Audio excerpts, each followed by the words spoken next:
Yeah. So, well, it's great to catch back up with you again. For everybody for context out there, we caught up back in 2024 and really delved into the entirety of your life and what you're doing and with e-releases and being an entrepreneur. But now we're going to segue more into the creative side of things with poetry and writing. So it's great to catch back up with you. Thank you for taking a minute out today. Sure. So let's get into your history as a writer. Take me back to your beginnings. Who were influences, whether poets or writers? Who were the ones that really swayed the way that you loved literature or approached the page? I think for me, I spent much of my childhood reading bad science fiction as well as like Jules Verne and some of the classics. But I I never really took literature seriously until undergraduate and school. I was intending to be a biology major and go into the sciences. I had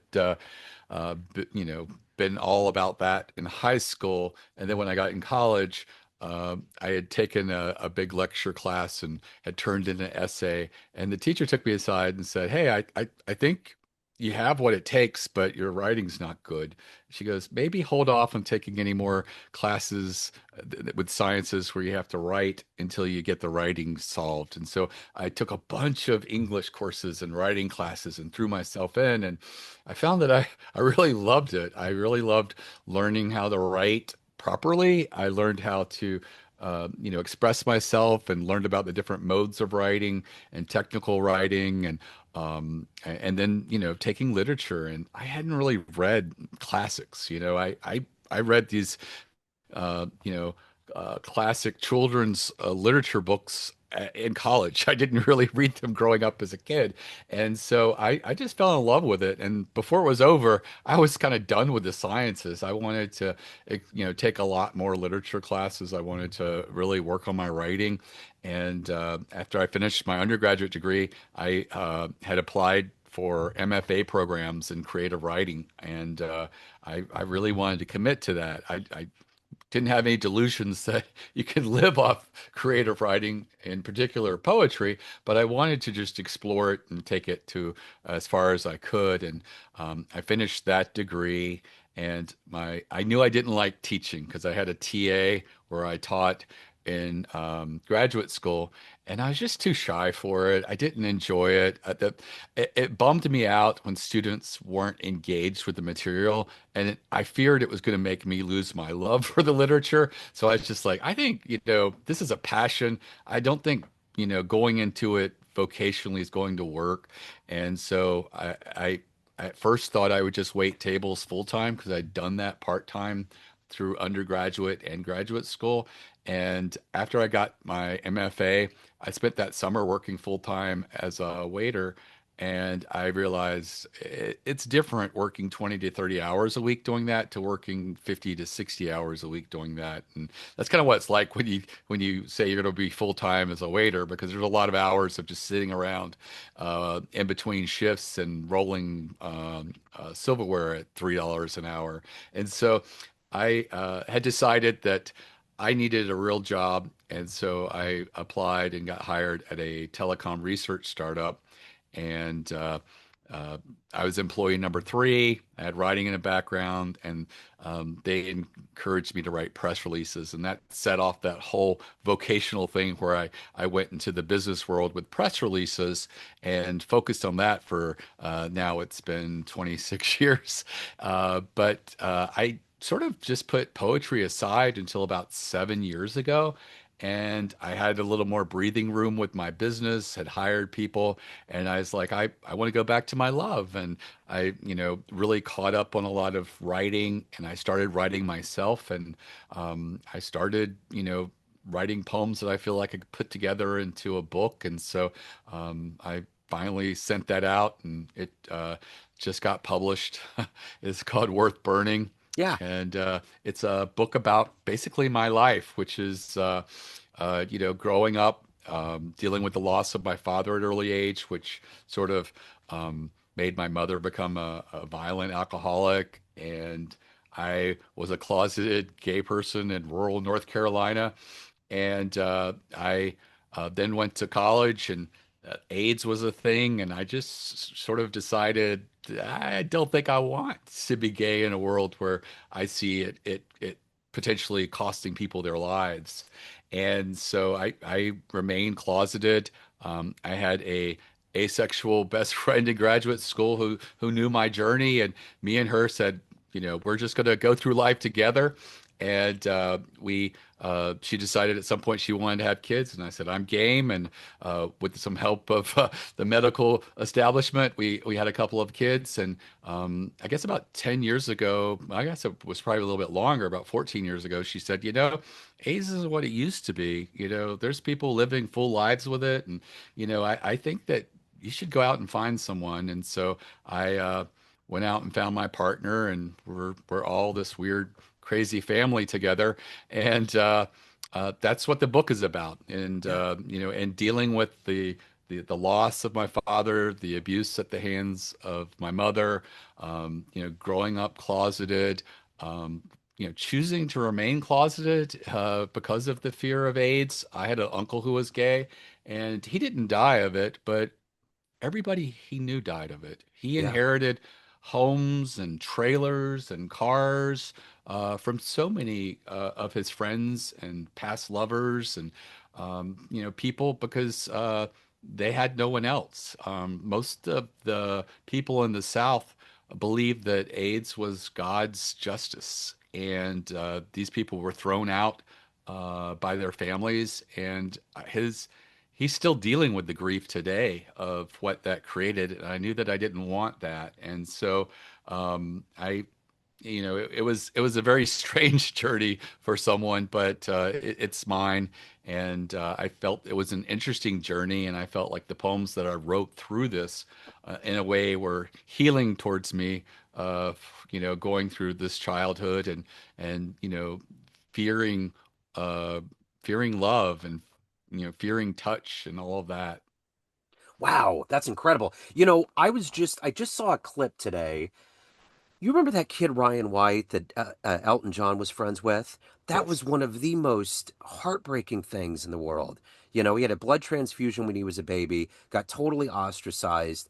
I just think sometimes when I look at even your story, you can't just be you. And increasingly in this world, politically, as everything gets marginalized and turns into this landscape of America that is more and more frightening every day, I just gotta believe that maybe this is all a training ground and there's another place. It gives me hope that there's another place where everybody can feel like they can be who they want to be. This just isn't okay. None of this is okay. The fact that you had to hide and you couldn't do what you wanted to do, it's heartbreaking. But I think my point in a roundabout way is that in some way, people say this every once in a while to me, art will save us one way or another, whether it's visual arts, it's music, it's theater, it's books, it's poetry. Somehow that will make everything egalitarianism to some degree and make us feel safe. Is that kind of been your experience with art and on the flip side of your left brain business world that this has been your saving grace? Yeah, I think that it's exactly that. There's a community there, but there's also a healing nature to writing. Writing about trauma, writing about the things that seem almost unwritable. But when you do encounter them and dissect them through words and language and piece them apart, creating, uh, taking syllables and compiling them into words and compiling those into sentences and all of that. It's you're building something out of pain and loss and emotions, and it really is uh, empowering, and there's a healing nature to it. And I think that in a lot of ways it allows the reader to understand those that other people's journeys, and sometimes there's parallels and things that insights that you can get out of it, but sometimes just seeing something that you hadn't thought of, or someone who had gone through something that you had never envisioned, in a way is healing in that they're witnessing it. and they're witnessing it through the words and they're appreciating it. And I think that that's one of the valuable things about art. There's in Baltimore, the American Visionary Art Museum has this sculpture of a piece of wood that someone had carved into. It looks like a man's figure with a hollowed chest, and it's all just sort of sunken, and it's sort of haunting. And then when you read the placard, it was about a person in a sanitarium who had tuberculosis and, of course, mental health problems. And one day a tree fell from a windstorm or something. And this person had never shown an interest in anything and demanded tools to carve this tree. And they gave it to him. I imagine they wouldn't today, but they gave these sharp tools. And this person carved this, and then that was it. They were done. And they were nonverbal.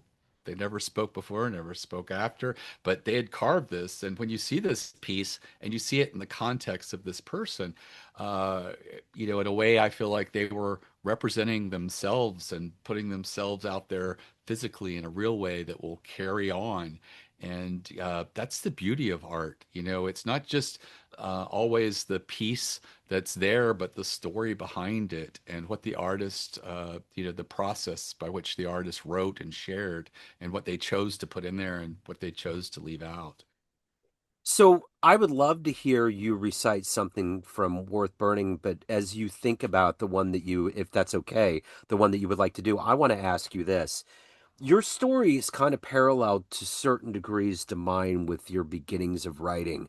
Like it happened in your undergraduate years. And I was always surprised that I didn't get immersed more when I was in my undergrad because I got into journalism wanting to get into broadcasting. And I realized when I did it, I didn't know how to write. And when I started taking English classes and really reading high literature, I got my ass kicked and was like, how did I not do this before? But it was one of the best, most enlightening things that ever happened to me because I fell in love with the written word. I fell in love with literature. I fell in love with the poetics. And I've been writing ever since. And I actually published my first poetry book in 2024, in October of 2024. And to get that box in the mail for the first time, to see that pulp actually in front of your face is one of the coolest things. What was that like for you when you saw it for the first time? It felt surreal. We were expecting a snowstorm, and I wasn't sure it was going to arrive in time for me to enjoy it before. And it was sent across 6 boxes, all of them full of books, except for one that just had 20. And the one that just had 20 arrived right before the storm. The rest didn't come until like a week later. But it was amazing. You open it and you see it, you hold it, and it's real. You look at it, it's just an amazing process going through it and actually seeing it. It really is. It makes the journey real because in the beginning you don't necessarily see is this ever going to happen? Will this ever be a book? Is there a viability for it? But it is exciting, and to see the blurbs on the back and the actual poems, it's just an amazing accomplishment. I hear a lot of people that use journaling as a therapeutic tool to get everything out and to process this reality in their own way. And I never really was that type. I mean, I would jot notes and things down, but I was always a writer. I always wrote poetry, and I feel like that has been journaling. That has been my therapeutic outlet. Do you feel as though poetry has been a therapist for you? Absolutely. I I finished this book and I quickly wrote a second book that will probably come out next year. In the interim of finishing this book, I developed prostate cancer, and I had to decide what kind of treatment, what that looks like for the side effects, and a recently out gay man, and all these other things that I had to navigate through. Also, lost two of my closest friends during that period. And so, for me, I don't know if how I wouldn't have broken down with the most crazy depression if I didn't have writing to turn to and to process my loss of these friends, and weighing the decisions with the cancer and all of that. And so I find writing and specifically poetry can be a huge lifeline for these terrible things. And at the end of it, you have something beautiful, and everybody who's looked at it has just been like, you know, I've never seen writing like this. I've never seen people writing about such horrific and terrible things with such a strong sense of humor. And I feel like for me, that second book in particular, humor had to play a huge role in it. It's if you can't laugh at death and the face of it, I feel like the alternative is just to completely shut down. Absolutely. So talk to me a little bit about reviews and the process of promoting. That's the one thing. It's like it's one thing to publish it, but then it's the other thing to do all of the other business side. It's the dream versus reality. What has that process been like? What revelations have you had? Well, I've found out it's hard to get reviews. I've Yeah. asked dozens and dozens of people, and I've had a few people who've agreed. But it's hard work. It's like marketing. It's like business, and I am committed to working and trying to get the word out and to have people discover it. I am sort of in the marketing business promotion from a career standpoint. So I'm definitely, committed to doing that in a way that's not, uh, doesn't come across as cheesy or anything like that. But I do feel like, that is one of the things that you have to decide. Do you want to make a splash with the book, and are you committed to invest real time and energy into that? And for me, I feel like I am. I'm in a space that, I could afford to put some money into getting ARCs, advanced reader copies out to people, and try to bridge those opportunities. But I also recognize the people who are just happy to have the book printed, and it might sell a couple hundred copies. When it comes to poetry, the people who are the best sellers and the big superstars often don't sell more than 2,000 copies themselves. So it's not like a novel or a memoir where, the potential for selling millions of copies or hundreds of thousands of copies is likely. It's usually very unlikely for even some of the best-selling poets. So it is a small community of people who read poetry, but I definitely want as many as I can potentially get to consider it and read it. So who are some poets? Who are some that you've emulated or that you love right now? Right now, I had just finished reading a lot of Louise Glick, and seeing uh, all of her work throughout her life and how it changed, and sort of letting some of understanding that, and then me writing.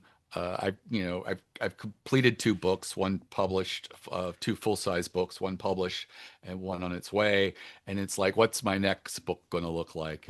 Is it uh, you know, uh, going to be more lyric and less narrative, or whatever that, those kinds of things. So I'm looking at people's body of work over their life and trying to decide, do I want to continue to write the same kinds of, free verse narrative poems that I have been writing, or do I want to take it into a different direction or a different subject matter?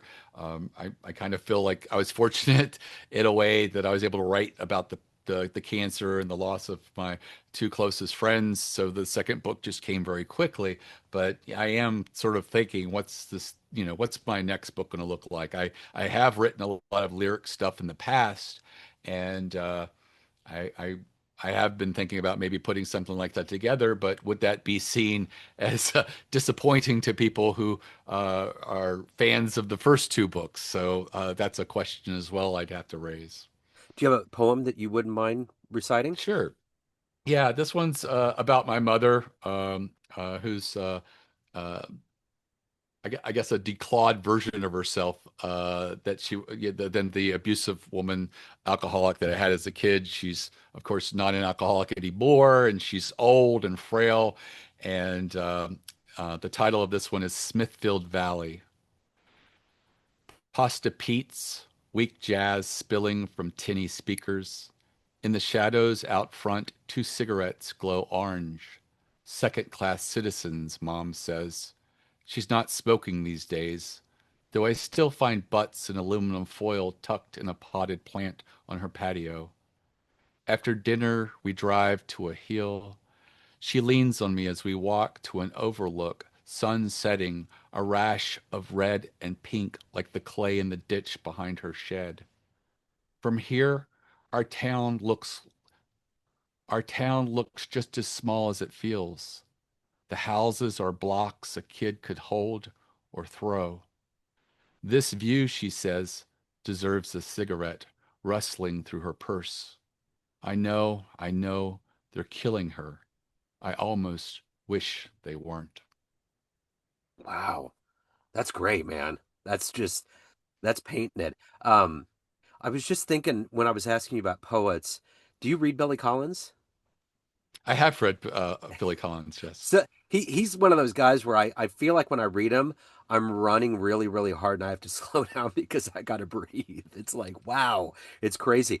So Black Lawrence Press is where is who is publishing Worth Burning. How did you come across them? Talk to me about that publishing house. So part of poetry is there is a lot more people with books of poems written than books get published. And so the game is with most publishers, you submit during these competitions or these open castings where they accept manuscripts. And I had submitted to Black Lawrence's open reading period, and I got selected as one of the manuscripts. That being said, I think I sent out to over 80 places and competitions, and it's a lot of competition. And the sad thing is, there's a lot of great people writing poetry Yeah, and just not as many people reading it and buying it. And so I make a strong effort to buy 40 or 50 books of poetry a year, because if we're not reading and buying and participating, how dare us think that people should be publishing us. And so it is one of these things that I recognize a lot of great stuff is out there. There's a lot of great stuff being published, and I just want to support it, but also be part of it. absolutely. So it's coming out on February 24th. Excellent. And your website, it's all out there. Yeah, the website's mickiekennedy.com. And if you go to worthburning.com, it'll redirect you to the book on Black Lawrence Press. So what's the cover? I'm assuming I think I know what it is, but what's the cover? It's a mother holding a baby, which doesn't have a shirt on, and the baby has a cigarette in its mouth, What's the smoking. significance? I think for me, it's the danger of the Yeah, mother and the child, gotcha. allowing a baby to smoke. Of course, a baby couldn't smoke, but Right. there's that sinister, absurdist part of it that I think is illustrative of my mother and the abuse that I went through. And I thought it was a great, perfect example of what I was looking for the cover. And Black Lawrence Press didn't want the cover. And the reason was they said that the images of the book will probably be suppressed on social media because if they see a shirtless individual, even in a painting, it gets suppressed. Ah, And so we put part of the title, Worth Burning, across of it yeah. to hopefully solve that. But it's just crazy that we live in a world where a bunch of robots decides, yeah, that, this could be sensitive, so we're going to Yes. suppress it. Isn't that strange? Just total that whole thing that we're Yeah. getting into is totally weird. But Right. but the poetry and the art that's going to save us. So hey, it's great to catch back up with you. Best of luck with this. I want to pick up a copy. Maybe we could swap books here and get that going and keep this poetry world alive. But again, it's great to catch up with you. Best of luck on the new release. I Oh, appreciate it. thank you.